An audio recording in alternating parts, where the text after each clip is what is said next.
O Osman Lins, ele começa um livro onde ele discute os problemas culturais brasileiros, curiosamente intitulado Problemas Inculturais Brasileiros. Eu não lembro se é o primeiro volume ou o segundo, porque ele faz depois um outro chamado Evangelho da Taba, Novos Problemas Inculturais. Eu não lembro qual dos dois. Ele começa com uma transgressão. Ele começa o livro com um pronome pessoal. Enfim, ele me parece alguma coisa assim. E no segundo parágrafo ele diz: eu comecei com um erro gramatical exatamente para dizer que não sou gramático, sou escritor e posso desobedecê-la. Então, exatamente esse sentido da transgressão que a obra de arte permite. A gente está falando um pouco disso. Agora, o romance, ele, de certa forma, tem um enredo, né? Ele tem um enredo que é aquela passagem do Paulo, quer dizer, a perplexidade dele quase até diante do próprio envelhecimento também, né? E de um olhar amadurecido sobre a cidade, né? Quer dizer, ele tem, o Joyce em Brasília tem também esse sentido, né? Tem. Tem, entre outros, tem esse sentido, justamente de uma reflexão sobre o tempo, sobre o passar do tempo, sobre a questão da memória, quando ele fala que a lembrança é a arte da enumeração. E ele vislumbra, como arquiteto que é, justamente essa questão das transformações de Brasília, né?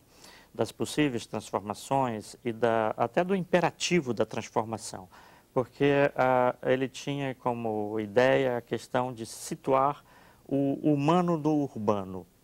E Brasília é uma utopia, ela foi concebida como uma utopia. Portanto, algo que, por ser utopia,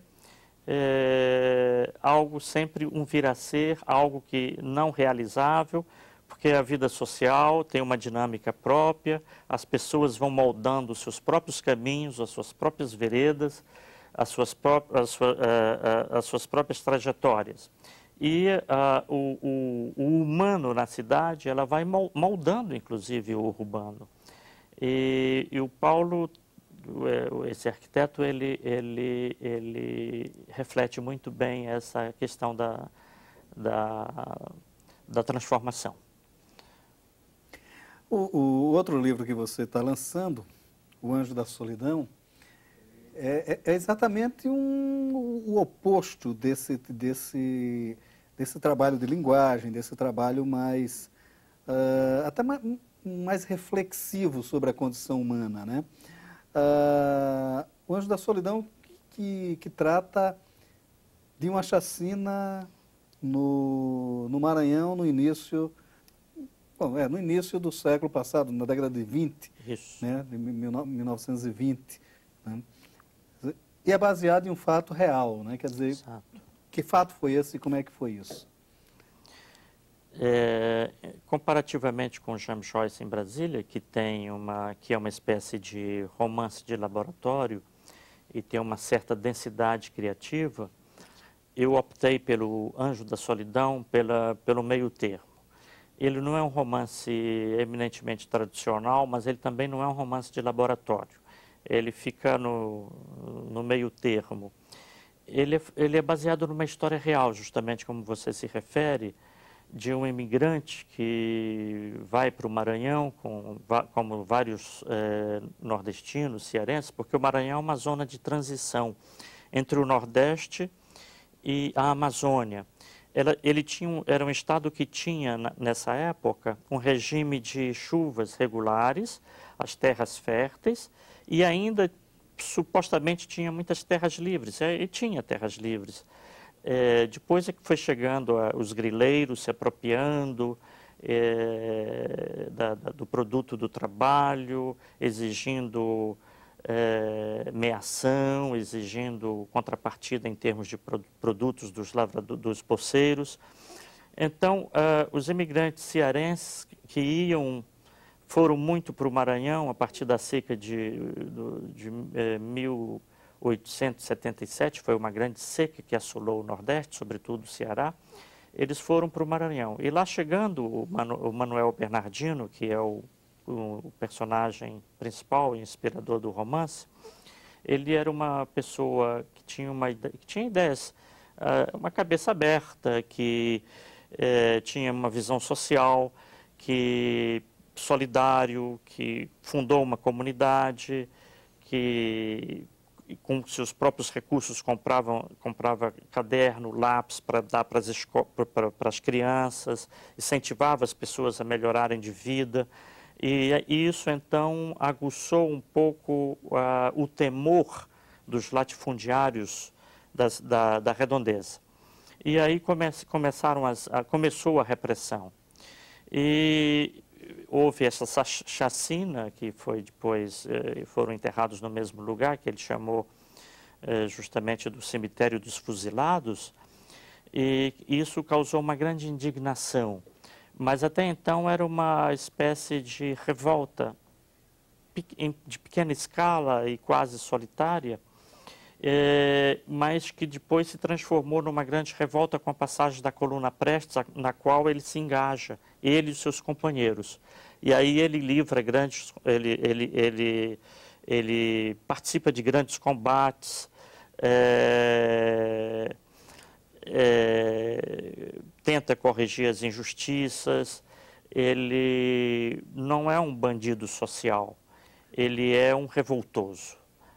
Agora, o romance, eu percebi uma coisa, você insistentemente busca resgatar, até de uma maneira bem explicativa, até de uma maneira quase que didática, né, a ideologia que se chamou movimento tenentista à época, né? O movimento liderado pelo Miguel Couto e o Luiz Carlos Prestes, sobretudo, né? Quase assim com uma necessidade de explicar os motivos de todos aqueles votos aos leitores, facilitar a vida do leitor quase, né? Quer dizer, houve mesmo essa intenção de dizer assim, olha, o fato já está tão pouco debatido que é necessário se falar mais nele. Houve também esse sentido? Houve essa coluna aqui, a coluna que é chamada Coluna Prestes, mas, a bem da verdade, a coluna Miguel Costa, porque foi organizada pelo general Miguel Costa. O Prestes apenas ele teve um papel importante na questão do recrutamento e da formação da coluna, mas ela é comandada pelo general Miguel Costa. Ela não tinha o propósito de fazer uma revolução. Ela tinha um propósito puramente propagandístico, de sair disseminando no Brasil ideias novas, ideias revolucionárias, em certo sentido. Ela não tinha como intenção tomar o poder central. Ela tinha como intenção denunciar as oligarquias das diferentes regiões do Brasil, e disseminar as ideias progressistas como o ensino universal e gratuito, as eleições livres, o fim do caudilismo e do coronelismo, ou seja, ela tinha ideias modernizadoras.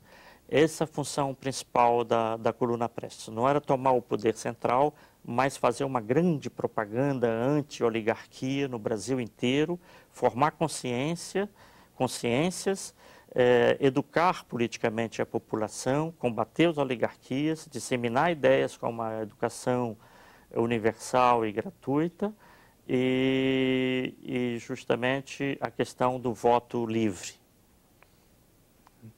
Agora, de certa forma,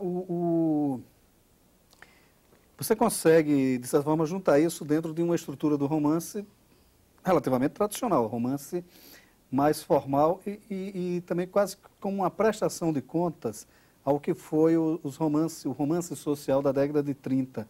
Quer dizer, também há uma forte influência dessa vertente literária nessa sua obra. Sem dúvida. Com alguns lances, digamos assim,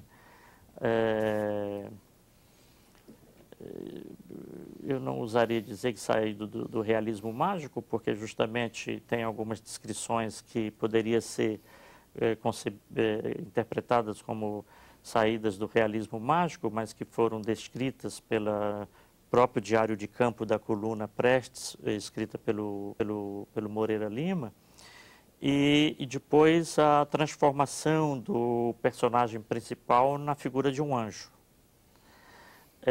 Se deu toda uma transformação na sua consciência de um revoltoso, de um revolucionário, que parece que não encontra o leito natural de expressão, ou não considerou que aquele fosse o leito natural de expressão, porque ele talvez tenha interpretado como um fracasso do ponto de vista militar.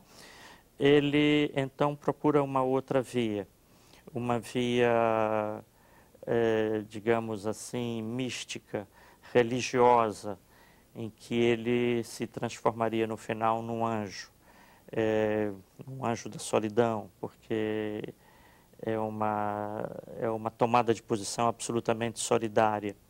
A gente não sabe como o narrador, o autor, e nem o narrador onisciente, ele não sabe o que se passa ao certo na consciência daquele personagem. O certo é que ele manda fabricar asas